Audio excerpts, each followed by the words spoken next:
داشتم فقط میخواستم برم و بگردم، ولی واقعا خیلی خوشگل بود. اسمش رو یادم نمیاد، یعنی اصلا دقت نکردم، یعنی من دیدم دیوارای صورتیه و کلا دیزاینش رو دیدم، سریع رفتم تو و اصلا به اسمش دقت نکردم.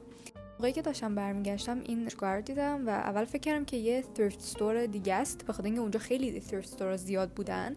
نگاه کردم دیدم روش نوشته ویوین وست‌وود. واقعا دلم میخواست برم توش ولی داشت میبست، جا هم دیگه کم کم داشت شب میشد. بعدش یه دفعه اینجا رو دیدم که اصلا خیلی باحال بود. فکر میکنم یه نمیدونم فروشگاه بود، توش دقیقاً چی کار میکردن دما، ولی خیلی کیت بود و واقعا خیلی جذاب بود. خیلی دوستش داشتم.